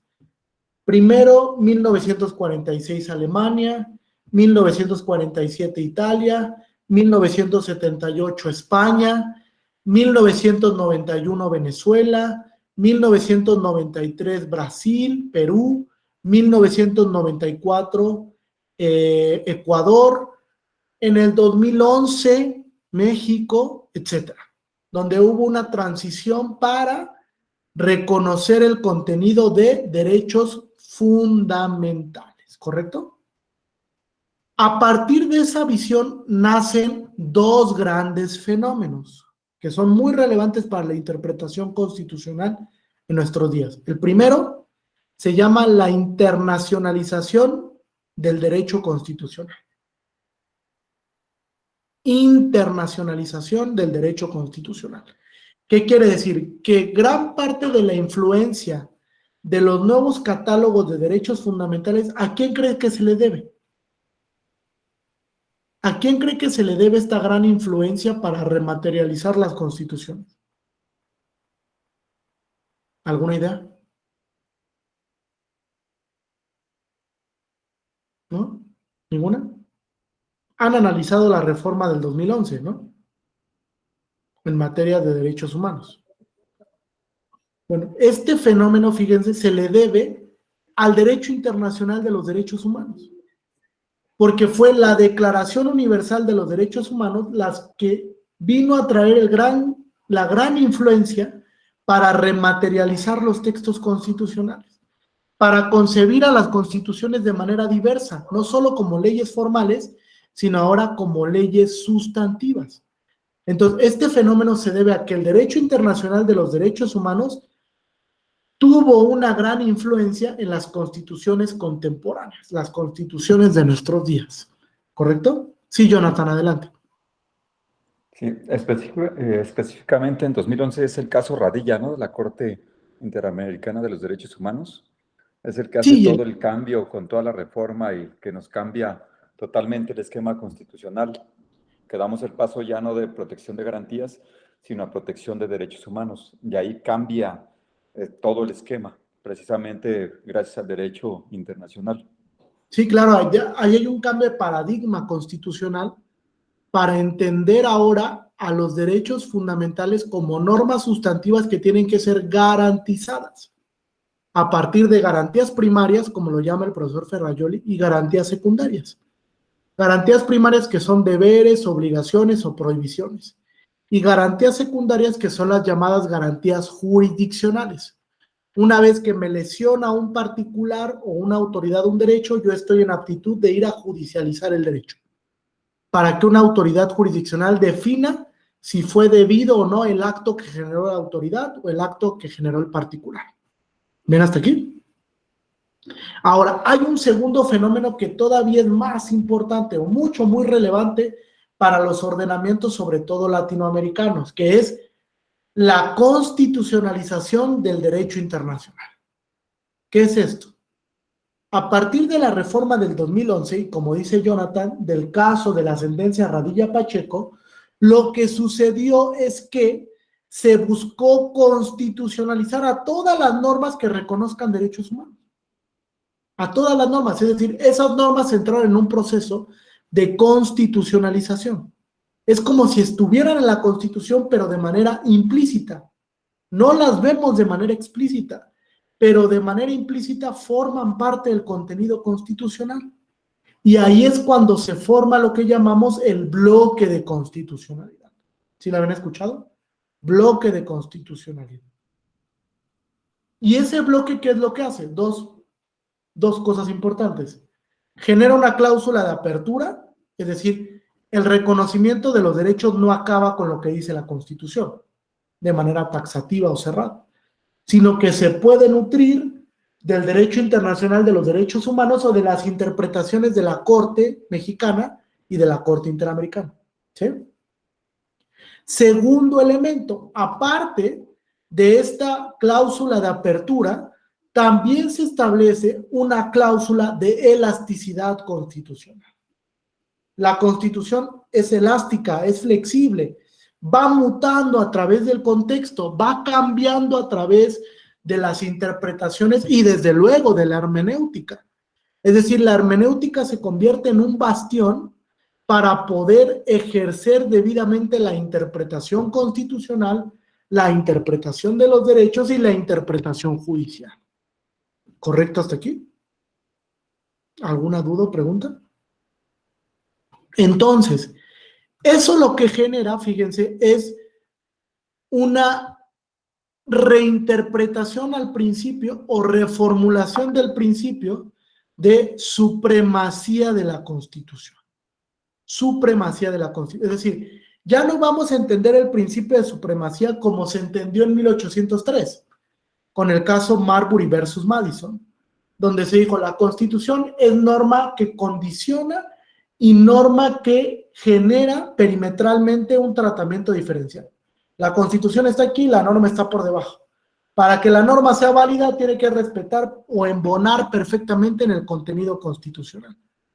Cuando viene la reforma del 2011, pues nos dimos a la tarea de reinterpretar el contenido constitucional sustantivo. Porque ahora, ¿qué creen? Los tratados internacionales entraron en este proceso de validez constitucional. Adquirieron fuerza constitucional, fuerza vinculante o fuerza directa desde el punto de vista constitucional. ¿Correcto hasta aquí? Y finalmente, hay un cambio o una convergencia interpretativa. Es decir, no únicamente tenemos de manera estricta el control de constitucionalidad, sino que ahora a partir de todos estos cambios surge o nace el control de convencionalidad, como cambio para el ejercicio hermenéutico y como cambio, desde luego, para la interpretación constitucional. Les voy a poner un ejemplo de un ejercicio hermenéutico. ¿Todos aquí conocen el principio pro persone? ¿Sí? ¿O la habían escuchado en alguna ocasión? Ok. ¿Qué vertientes han escuchado del principio pro persone? ¿Qué es lo que implica interpretar de manera pro persona una norma? ¿Alguien que quiera participar? ¿No? Adelante, Alberto. Entiendo que, bueno, antes que nada, buenas tardes a todos y a todas. Entiendo que el principio pro persona, pues, como usted lo señala, beneficia en eso, en que la norma se aplica de lo que más le beneficie al ciudadano o ciudadana, e incluso puede ir un poquito más allá y buscando que toda la misma, bueno, que la sistematicidad aplique específicamente, pues, en lo que más le favorezca, digamos, de manera general. Sí, claro, por supuesto. Gran parte de la apertura al principio pro persona es que precisamente genera un marco de actuación de la mayor protección o de la menor restricción. A eso le llamamos criterio de selección de interpretaciones, ¿no? Donde el órgano jurisdiccional de manera discrecional puede definir si elige la interpretación A o si elige la interpretación B. Pero cuando elija cada una de las interpretaciones, tiene que elegir o la más benéfica o la menos restrictiva, ¿están de acuerdo? A eso le llamamos hermenéutica jurídica, la posibilidad discrecional que tiene el juez de ejercer una interpretación a partir de un método determinado. De ejercer la interpretación a partir de un método. El método aquí es el principio pro persona. Pero no termina ahí, Beatriz, el principio pro persone, porque también tiene algo que se llama criterio de selección de normas. ¿Se habían escuchado esto? Criterio de selección de normas. Fíjense. ¿Cómo funciona esto? Primer pregunta, váyanmela respondiendo. ¿La Constitución y las normas de fuente internacional están en la misma jerarquía normativa? ¿Están a la par? ¿O no? A ver, más allá de la contradicción de tesis 293 del 2011, bórrenla de su mente, como si no existiera esa contradicción de tesis, que tanto daño le ha hecho a la hermenéutica en México. Pensemos en que no existe esa contradicción de tesis 293 del 11. La Constitución y los derechos humanos de fuente internacional están en el mismo nivel jerárquico. Sin miedo, Alberto. Entiendo que, bueno, si no mal recuerdo, entiendo que se podría decir que están al mismo nivel, sin en cambio, si mi memoria no me falla, si la Constitución no señala algo en específico, podemos jalar lo que señala los tratados internacionales, que ya en los que México forme parte. Pero si la Constitución establece algo en específico, o tendríamos que aplicarlo de manera directa, salvo que venga alguna interpretación también de las autoridades que señalen que es restrictiva o que aunque esté en la Constitución, restringe derechos humanos. Eso sí no podríamos aplicarlo. Pero entiendo que sí ya estaríamos podríamos decir al mismo nivel, o se puede aplicar si la Constitución es omisa, aplicamos la norma internacional, si no es omisa, la estudiamos, vemos si no restringe derechos y entonces ya lo podríamos aplicar. Es más o menos lo que recuerdo. Okay. Bueno, más o menos, ¿eh? Hay por ahí un par de interrogantes que son difíciles de sostener. Fíjate, lo primero, Alberto, ¿la Constitución y las normas de fuente internacional están a la par? Sí, están a la par, porque así lo dispuso el poder reformador de la Constitución en el 2011. En el 2011 modifica el contenido del artículo primero, primer párrafo, y constitucionaliza a las normas de fuente internacional que prima facie reconozcan derechos humanos. ¿Sí? Es decir, están aquí. Ahora, segundo, ¿qué norma debo aplicar para el caso en concreto? Para un determinado caso en concreto, ¿tengo que aplicar la Constitución o tengo que aplicar la norma de fuente internacional? Ahí viene la hermenéutica. La hermenéutica lo que nos dice es, como están a la par, la que tú debes aplicar es la norma más benéfica o la menos restrictiva. Fíjate, con independencia de la fuente. No importa si la Constitución lo regula o no, eso pasa a un segundo término. Lo que tú tienes que establecer es, si la Constitución es más protectora que el Tratado Internacional, ¿qué nos dice la lógica? Aplico la Constitución, ¿no? Pero si la norma internacional es más protectora que la Constitución, la lógica nos dice a la inversa, aplica el Tratado Internacional. Porque con ello estás aplicando el criterio de selección de normas que te ofrece el principio pro persona, como uno de los elementos hermenéuticos más importantes del sistema jurídico mexicano. Lo mismo pasaría con la norma más restrictiva, ¿no? Si la Constitución restringe más que el Tratado Internacional, aplico el Tratado Internacional. Si el Tratado Internacional restringe más que la Constitución, aplico la Constitución. Criterio de selección normativa más benéfica o menos restrictiva, ¿vale? Ahora, ¿hay un criterio terrorífico de la Corte? Sí, donde estableció que cuando hay una restricción expresa a un derecho en la Constitución, prevalece la Constitución, ¿no? Como dice Laura, excepto cuando se trate de restricciones constitucionales. Sí, es correcta esa visión.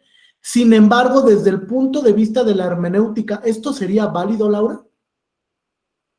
Desde el punto de vista de la aplicación pro persona, esto, digamos, ¿podría aplicarse a un ejercicio hermenéutico? ¿Tú qué opinas? Me parece que sería totalmente contradictorio al principio por persona. Porque incluso, fíjate, rompe con el esquema del principio pro persona. Porque si tú privilegias el contenido de la Constitución y de repente aparece ahí, en los 210 tratados internacionales que tenemos, una norma que es más benéfica que la Constitución, no la vas a poder aplicar, porque prevalece tu Constitución. Eso, además de romper con el ejercicio hermenéutico, fíjense, además de eso, genera una ruptura a la reinterpretación del principio de supremacía de la Constitución. Fíjense, es una lógica muy formal, volvemos al formalismo jurídico. Por eso es que la hermenéutica es un principio, un elemento antiformalista. Porque eso que dijo la Corte de las restricciones, no me van a dejar mentir, es una visión formalista del derecho, ¿no? Ah, como la Constitución restringe, entonces te debes de estar a lo que marca la Constitución. Los ministros de culto no pueden ejercer su derecho a ser votado. ¿Por qué? ¿Por qué no pueden ejercer su derecho a ser votado? Porque la Constitución lo prohíbe. Porque así lo dice la Constitución. Esa es la lógica, fíjense, ya le dieron en el quick. Esa es la lógica del relativismo ético, porque la Constitución lo dice, pero no, nadie va a cuestionar aquí la norma. Así pensaban en el relativismo ético. Decían, oye, la norma dice que la mujer para que pueda heredar le tiene que pedir permiso a su marido. Nadie cuestionaba la norma. Decían, pues lo dice la norma y con eso es éticamente válido ya. Pasó en México, pasó. Para que la mujer pudiera comprar una propiedad tenía que tener el permiso de su marido. Así lo decía el Código Civil. El relativismo ético, ¿qué nos hubiera dicho? Lo dice la norma. Weber lo hubiera sostenido así. Weber hubiera dicho, pues como lo dice la norma es éticamente correcto. Tú lo que debes de hacer es dedicarte a aplicar la norma. Y los jueces lo aplicaban así. Si una mujer vendía sin el permiso de su marido, era una causa de nulidad del acto jurídico, porque había un vicio del consentimiento. El marido no dio el consentimiento para ese acto jurídico. Pasa lo mismo aquí. La Corte, en el momento en el que valida la restricción, digamos que entra en una visión formalista del derecho. Dice, como prevalece la restricción, por el simple hecho de que esté en la Constitución. ¿Y qué es lo que está en la Constitución no puede ser incorrecto? ¿O lo que está en la Constitución no puede ser inconvencional?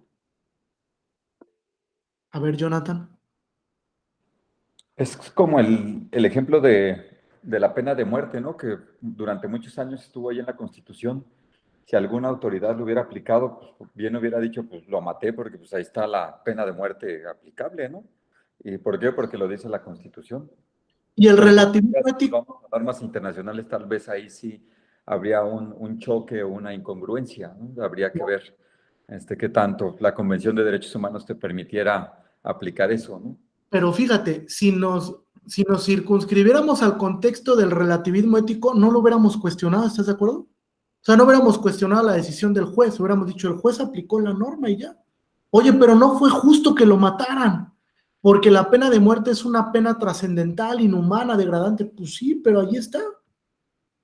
En el objetivismo moral cuestionamos todo, es la base del objetivismo moral, cuestionar todo.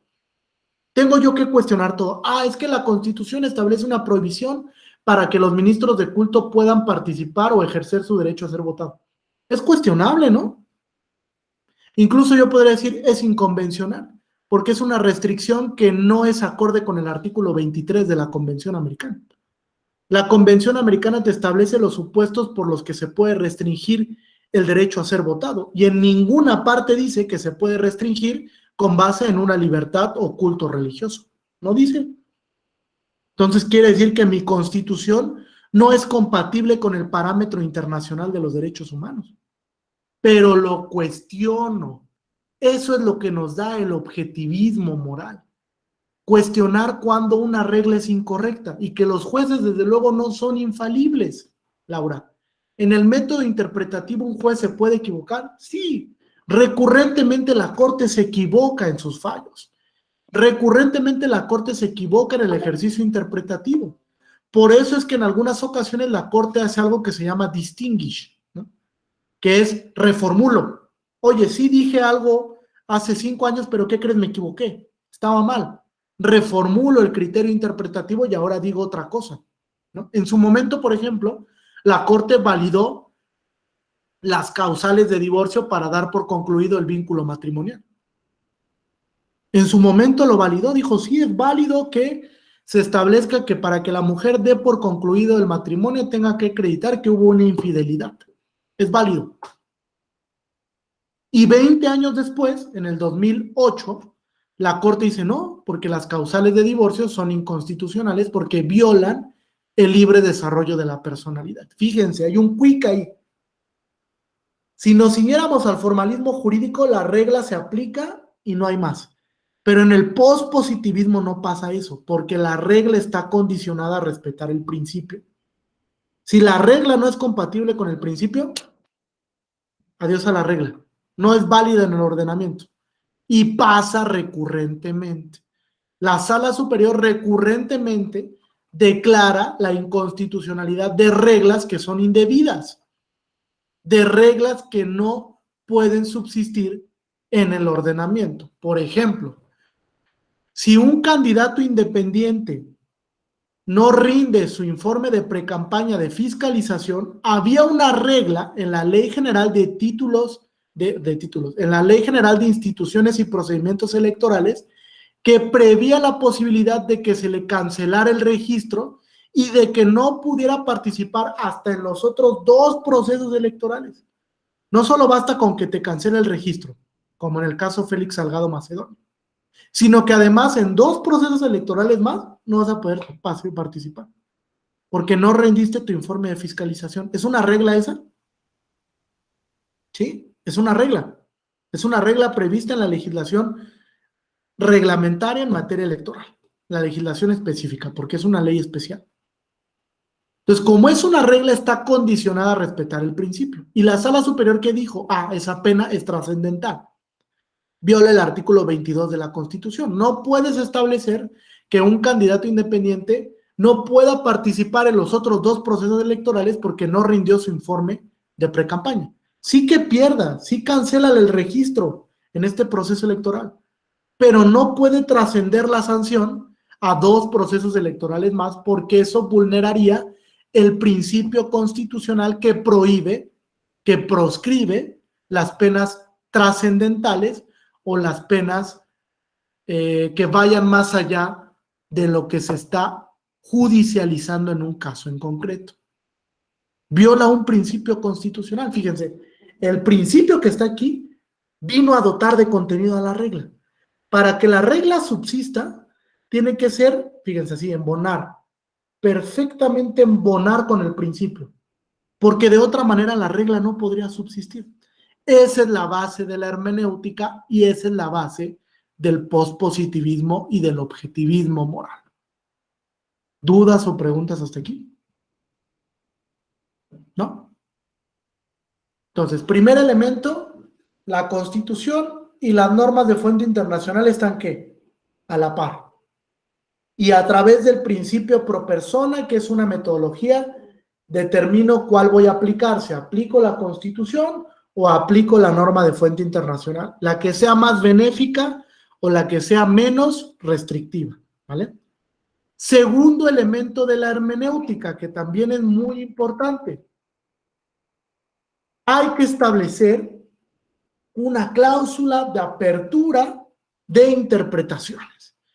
No solo existe una interpretación válida para un derecho, puede haber múltiples interpretaciones. Pero ¿cuál debo de aplicar, Beatriz? La interpretación que sea más lógica y razonable para el caso en concreto. Allí es donde ocupo la razonabilidad judicial. Lo ocupan recurrentemente los jueces. Dicen, bueno, para este derecho existe 1, 2, 3, 4, 5, 6 interpretaciones. Todas válidas, Beatriz, ¿eh? Todas se pueden utilizar porque son perfectamente aplicables para el caso en concreto. Pero no puedo aplicar las 6 interpretaciones. Me tengo que decantar por una o por otra. Dependiendo la metodología que ocupe para la interpretación, voy a determinar cuál de ese panorama interpretativo es el más viable. Y a través de qué canon interpretativo lo voy a hacer. De la interpretación sistemática, de la interpretación teleológica, de la interpretación principialista, de la interpretación consecuencialista, de la interpretación genética, de la interpretación originalista. Depende del contexto que le quiera yo dar a la norma. Va a ser el canon interpretativo que voy a utilizar.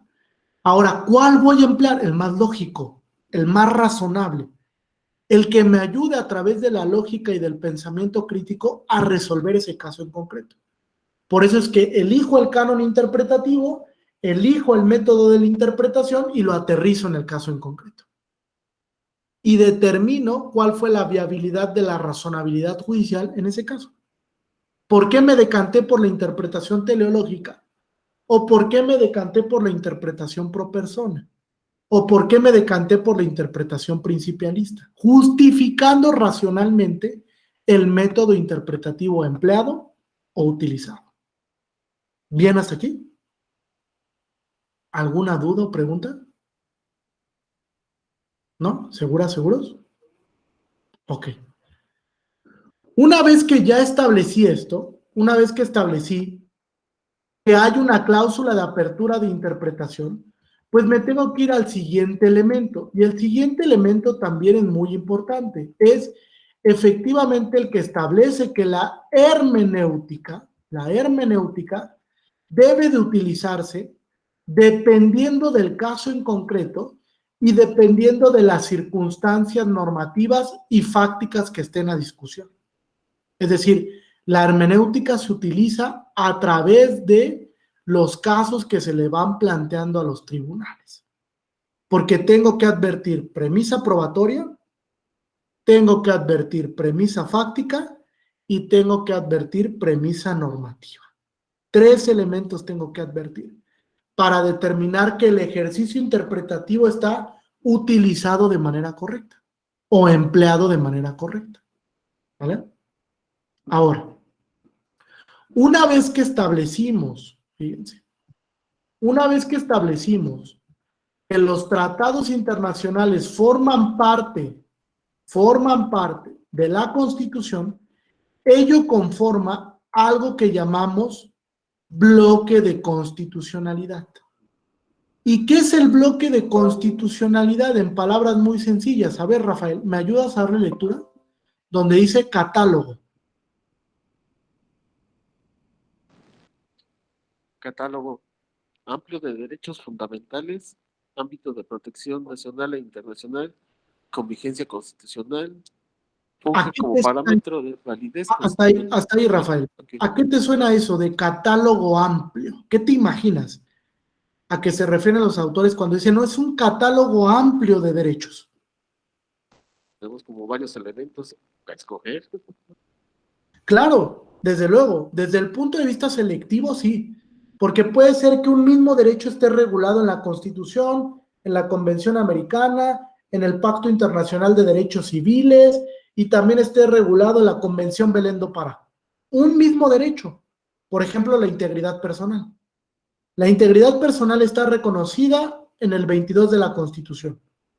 Está reconocida también en la Convención Americana sobre Derechos Humanos, pero también está reconocida en la Convención Belén do Pará, que establece que la mujer no puede sufrir ningún tipo de acto de violencia y que con ello se salvaguarda la integridad personal. Fíjate, Rafael, 3 instrumentos normativos que reconocen el mismo derecho. ¿Hay un catálogo amplio? Pues sí, porque incluso el juez puede elegir hacia dónde moverse, si se mueve hacia la norma nacional o si se mueve hacia la norma de derecho internacional. Tiene esa facultad discrecional el juez de poder determinar qué norma en el caso en concreto va a elegir y va a aplicar a través, desde luego, de la visión hermenéutica del derecho. Ahora, como tengo un catálogo amplio, muy amplio, imagínense, tan amplio como 210 instrumentos internacionales en materia de derechos humanos. Es muy amplio. Hay una gama infinita de normas de derechos humanos que son de orden constitucional. Como tengo ese catálogo amplio, para determinados casos voy a elegir, ¿están de acuerdo? Va a haber ocasiones donde no puede elegir, donde no pueda aplicar todas las normas. Va a haber casos donde tenga que decantarme sobre la aplicación de una norma de la Constitución o de la Convención Americana, por poner un ejemplo. ¿Sí? ¿Vamos bien hasta aquí? Cuando yo me decanto, Rafael, sobre una norma o la otra, voy a decir, a ver, en este caso en concreto, fíjate que es más benéfica la Convención que la Constitución. Entonces voy a aplicar la Convención. Es decir, voy a seleccionar la Convención para resolver ese caso en concreto. En el momento en el que yo elijo la norma, la jalo del ordenamiento internacional y establezco que frente a esta norma se va a enjuiciar el acto, la omisión o la norma de carácter general, esta norma dejó de formar parte del bloque para convertirse en el parámetro de validez constitucional. ¿Sí queda clara la diferencia? Tuve un bloque, Rafael, un bloque inmenso de derechos. No los voy a poder aplicar todo. Voy a seleccionar qué derecho voy a aplicar en el caso y lo voy a jalar, ¡fum! Lo jalo y lo aplico. Y entonces determino que frente a este principio se va a enjuiciar un acto. Yo enjuicio un acto, el acto fulanito de tal del Instituto Nacional Electoral, que viola mi derecho a ser votado. Ya elegí mi norma parámetro. La norma parámetro normativamente está aquí, arriba. Y el acto enjuiciado está aquí abajo.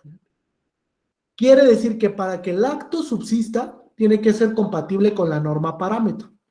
Porque si no es compatible, entonces en un ejercicio de interpretación constitucional se declara la invalidez del acto o la inconstitucionalidad del acto.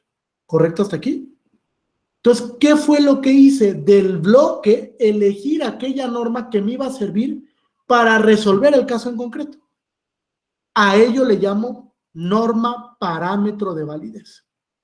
Norma parámetro de validez. Esa es la diferencia entre el bloque y el parámetro de control. ¿Dudas o preguntas hasta aquí?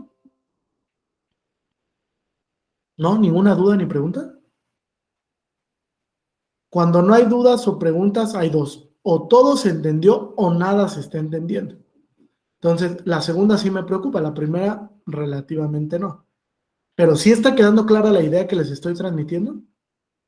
¿Sí? Ahora, hay un texto que les quiero recomendar, no es a manera de comercial, pero para el blog de El CIDE escribí un texto que se llama Dos parámetros de regularidad constitucional. Léanlo, les puede servir muchísimo. Dos parámetros de regularidad constitucional. De hecho, déjense los busco.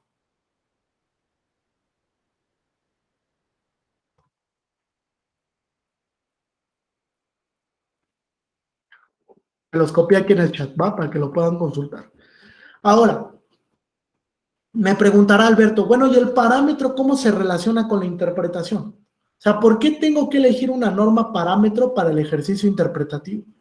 Fíjate, porque en el momento en el que elijo la norma parámetro, es la que me va a servir de guía para el ejercicio interpretativo, así de simple. La norma parámetro es la que me va a conducir hacia dónde tengo que llevar la interpretación. Y desde luego que a partir de ahí voy a poder elegir un método interpretativo. ¿Qué métodos interpretativos conocen? Argumentativos, fíjense, no cánones, métodos. ¿Qué métodos conocen? Por ejemplo, ¿alguien conoce aquí el test de proporcionalidad? ¿O lo había escuchado en alguna ocasión? ¿Sí? Test de proporcionalidad, ¿sí? Bueno, ese test de proporcionalidad es un método interpretativo que me sirve para resolver aquellas cuestiones constitucionales que limitan o restringen derecho. Si yo estoy frente a una norma que me restringe un derecho y quiero cuestionar la validez de la norma, voy a utilizar el test de proporcionalidad. Si, por ejemplo, estoy frente a una norma que genera un acto regresivo frente a un derecho, entonces no voy a utilizar el test de proporcionalidad, sino el test de progresividad. Si estoy frente a una norma que discrimina, ya no utilizo el test de progresividad, sino utilizo el test de igualdad para ver si la norma justifica la distinción o no. Y si no justifica la distinción, entonces es una norma discriminatoria. O también puedo utilizar la interpretación conforme como método. Cuando tengo dudas sobre la constitucionalidad de la norma, ¿qué nos dice la regla general? Que no tengo duda, Bulmaro, porque esta norma admite dos interpretaciones. Si yo interpreto la norma así, es inconstitucional. Pero si la interpreto así, es perfectamente constitucional. ¿Cuál de las dos interpretaciones debo de preferir? ¿La primera o la segunda? La segunda, la que está conforme a la Constitución. Porque las normas gozan del principio de presunción de constitucionalidad. Entonces, ante la duda interpretativa, ¿qué debo hacer? Elegir aquella que haga la norma perfectamente compatible con la Constitución, porque así evito incluso un vacío normativo, ¿no? En el momento en el que se declara la inconstitucionalidad de una norma, se provoca ese vacío de incertidumbre normativa. Entonces, tengo que evitarlo a toda costa.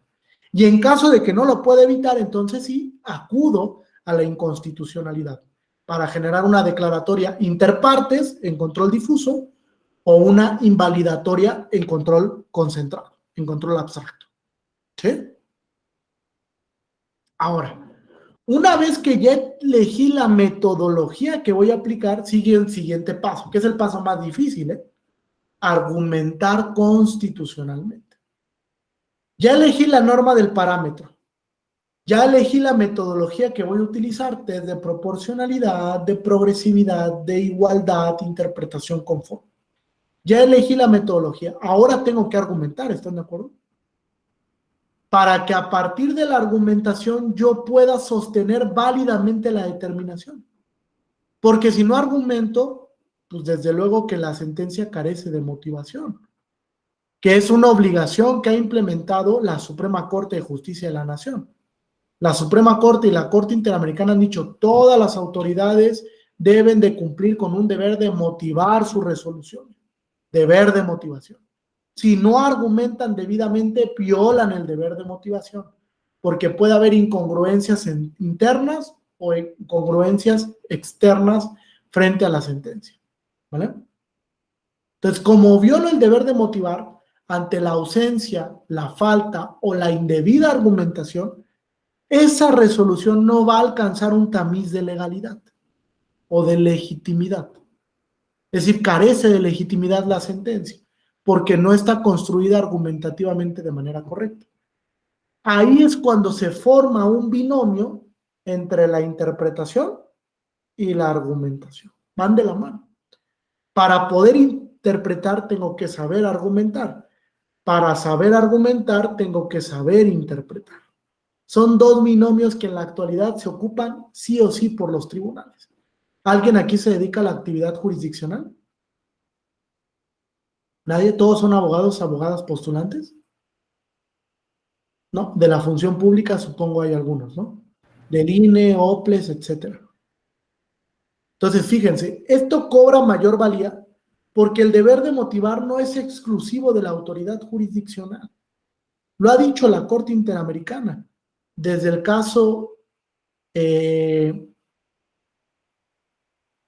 bueno, el precedente más viejito donde lo dijo es Olmedo Bustos contra Chile, la última tentación de Cristo. Ahí estableció que el deber de motivar está vinculado para todas las autoridades, no solamente para las autoridades jurisdiccionales. ¿Qué quiere decir? Que todas las autoridades están vinculadas a la hermenéutica jurídica. Todas. Hermenéutica igual a interpretación de los textos normativos de manera lógica, racional, razonable, etc. Entonces, es indispensable que ustedes sepan que con independencia de a lo que se dediquen, deben de conocer la hermenéutica en la interpretación, porque incluso para los abogados postulantes les sirve mucho contextualizar al órgano jurisdiccional sobre su pretensión a partir de la interpretación. ¿Qué busco? ¿Qué es lo que pretendo con este caso? Que interpretes la norma de esta manera y te voy a dar los cánones para la interpretación. Porque esto es lo que pretendo en el caso en concreto. Entonces te doy una luz, te voy guiando. ¿Recuerden que le dije? Es la forma en la que yo guío el proceso interpretativo. Porque la interpretación no solo es producto, también es proceso racional. Una vez que proceso lo que quiero lograr, entonces sí arrojo un producto, que es la norma interpretada. Pero antes de llegar a ese producto, tuve que haber pasado por un criterio de racionalidad interpretativa. Es decir, que me crea la interpretación, Beatriz. Fíjate, yo tuve un juez en un juzgado de distrito que me decía, ¿tú quieres aplicar una causa de improcedencia? Sí, ok. Para que tú apliques la causa de improcedencia, tiene que embonar como la zapatilla de Cenicienta.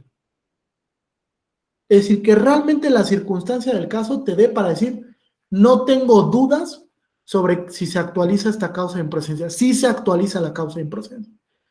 Y él me decía, porque ante la menor duda, si tú te estás dudando sobre la causa de improcedencia, ¿qué crees? No es el camino correcto. Tienes que buscar otro sendero interpretativo para resolver el caso.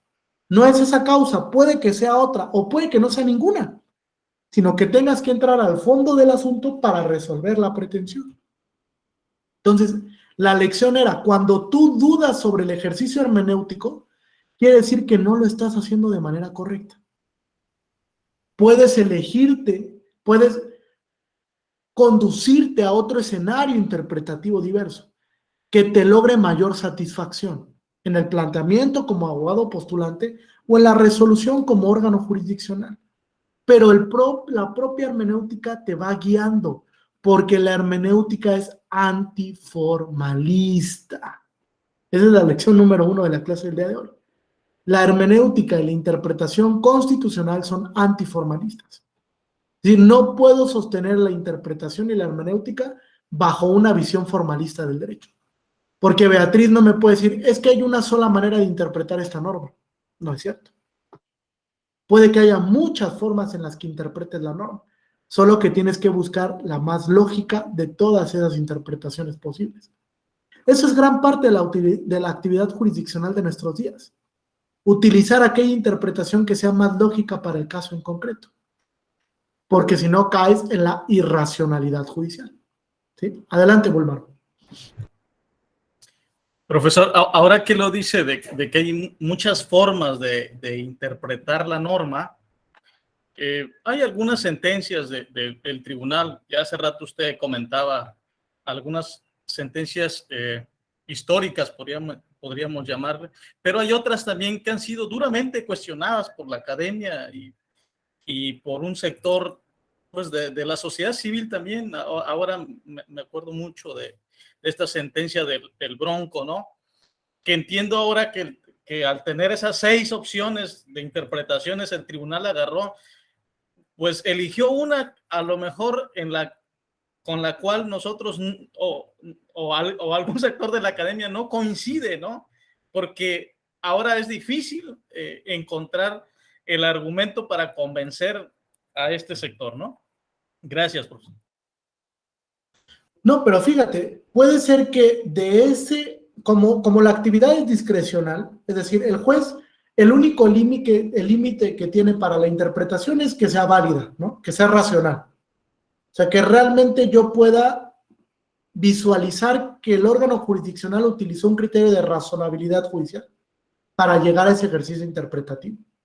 Entonces puede ser que todas esas interpretaciones que tenía viables en el caso Bronco, utilizó una que no fuera lógica para resolver el caso en concreto.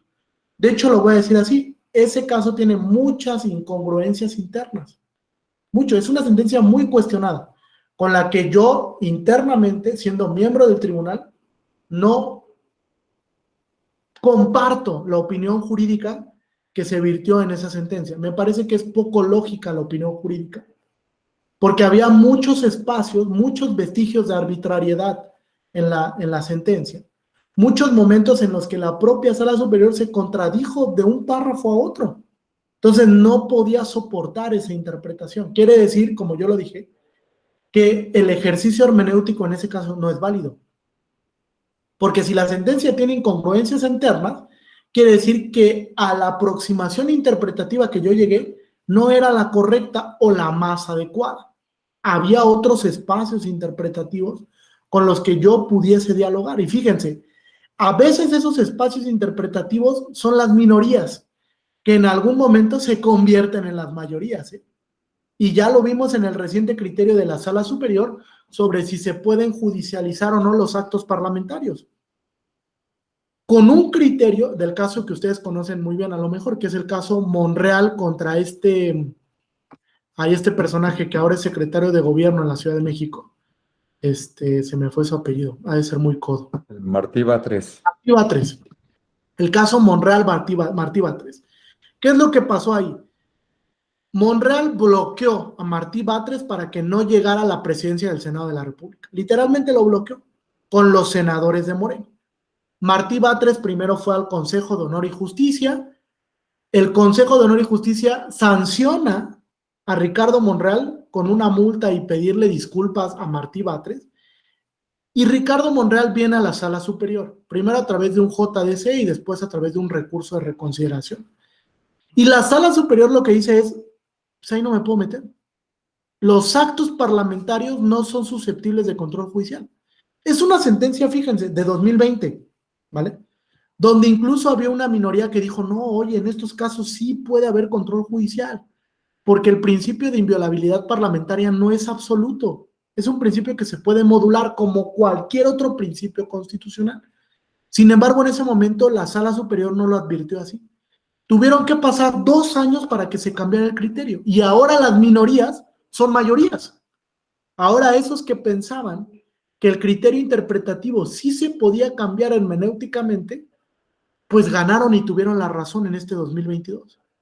Y ahora los actos de los congresos sí son justiciables a través de control judicial en materia electoral, cuando se lesiona un derecho político electoral o un derecho democrático, un principio democrático.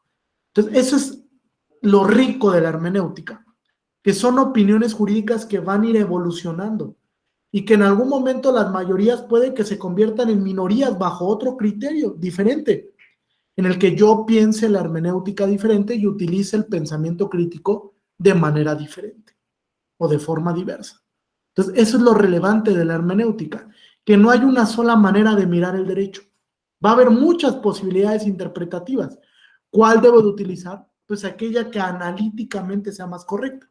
De hecho, hay un texto de Ricardo Guastini que se llama La teoría analítica del derecho, donde habla precisamente de eso, de la hermenéutica y la teoría analítica, cómo se vincula para buscar la interpretación más acorde con el caso en concreto que voy a resolver. ¿Correcto hasta aquí? ¿Hay alguna duda o pregunta? ¿No? ¿Ninguna duda ni pregunta? Sí, dejo este espacio para ir concluyendo. Ya me alargué las 2 horas hablando, discúlpeme si fue muy rápido el tiempo. Voy a dejar estos 6 minutitos por si hay alguna duda o pregunta en particular. Laura, adelante. Sí, de hecho, las sentencias pudieran tener de otra perspectiva, una función de estabilización social, ¿no? Y muchas sentencias, incluso del Tribunal Electoral, han sido en ese sentido. Una de las grandes sentencias controvertidas fue en la elección presidencial del 2006. Y esa sentencia ayudó a estabilizar socialmente estas inconformidades que se adujeron, ¿no? Entonces también tiene otra función, pero lo que entiendo es que una sentencia que tenga las reglas lógicas, y que esté debidamente fundada, motivada con un criterio de racionalidad, es una sentencia ética, ¿no? Es una sentencia válida y es una sentencia ética. Siempre va a haber diferenciación en ideas, en opiniones, ¿no? Sobre todo cuando existe en un litigio de intereses opuestos. Pero la sentencia debe ir con estas características de reglas de raciocinio, reglas de la lógica. ¿Es correcto? Sí, así es. Sí, va de la mano con ese estándar de ética que se tiene que satisfacer. Y fíjate, contemporáneamente, Laura, una filosofía que se utiliza en las sentencias es el principialismo, muy recurrentemente, porque la mayoría de los casos que llegan actualmente a los tribunales tienen que ver con el ejercicio de derechos fundamentales. Pues como tienen que ver con ese ejercicio de derechos fundamentales, muchos de los casos utilizan la interpretación y la argumentación principialista para resolverse. Y la premisa más importante del principialismo es que hay una vinculación entre el derecho y moral que surge a partir del objetivismo. Es algo que revolucionó el derecho hace más de 50 años, en el que pasamos del relativismo ético al objetivismo moral y a la perspectiva de cuestionar las reglas. No todas las reglas son correctas. Va a haber reglas que sean incompatibles con la Constitución, con un tratado internacional. Esas hay que cuestionarlas. Incluso va a haber reglas que no puedan subsistir porque producen un efecto estigmatizador o discriminatorio o un efecto invisibilizador, ¿no? Esas son las que precisamente hay que cuestionar a partir de la hermenéutica y del objetivismo moral. De decir, la regla no por el simple hecho de que sea regla es justa. Va a haber reglas que son sumamente injustas y que incluso pongan en tela de juicio el contenido constitucional. Y ahí es cuando aplico el principio de primacía de la Constitución. La Constitución está aquí, la regla está aquí, pues lo que debe de primar es el contenido constitucional, ¿no? Para satisfacer y mantener un orden en el sistema, que ese orden lo guía. Es como un sistema solar donde la Constitución está en el centro. Y la Constitución guía todo ese sistema para que sea armónico, estable, ¿no? Para que no se cometan fraudes a la Constitución o ilícitos atípicos o normas inconvencionales, etc. Entonces, todo eso va de la mano con el objetivismo moral y la hermenéutica constitucional de nuestros días. ¿Sí? ¿Alguna otra duda o pregunta? les voy a dejar mi correo electrónico por si requieren la presentación, alguna recomendación de alguna sentencia, algún texto, etcétera. Con mucho gusto quedo a sus apreciables órdenes. Igual recomendarles que publiquen en el blog de la EGE, el blog Axis, que está abierto para todas y todos. Se aceptan cualquier tipo de documentos jurídicos, técnicos, no solamente que tengan que ver con el tema electoral, sino con el derecho público, con las ciencias, con las artes, etcétera. Es un blog pluricultural, es un blog que tiene una visión universal que busca precisamente generar o culturalizar a la sociedad y en el que pues todos, cada uno de ustedes puede participar. Entonces siempre me gusta recomendarles el blog porque van a encontrar muy buen contenido de diferentes puntos de vista. Muchos autores y autoras jóvenes, a personas adultas, etcétera, que tienen un poco más de experiencia, que escriben en el blog para tratar de nutrir sus impresiones que tienen alrededor de algún tema de interés. Entonces, quien guste publicar, el blog es Axis y en la página de la Escuela Judicial Electoral pueden encontrar los lineamientos para la publicación, ¿correcto? ¿Ninguna duda ni pregunta adicional entonces? ¿No? ¿Se cansaron? Yo un poquito. Bueno, entonces tienen mi correo electrónico. De verdad, cualquier consideración, comentario o recomendación, estoy a sus órdenes y pues les deseo que tengan un gran inicio de semana. Mucho éxito en lo que resta del diplomado y muchas gracias. Muchas gracias a usted, doctor. Muchas felicidades. Muchas gracias, doctor. Hasta luego. Hasta mañana, compañeros. Hasta pronto.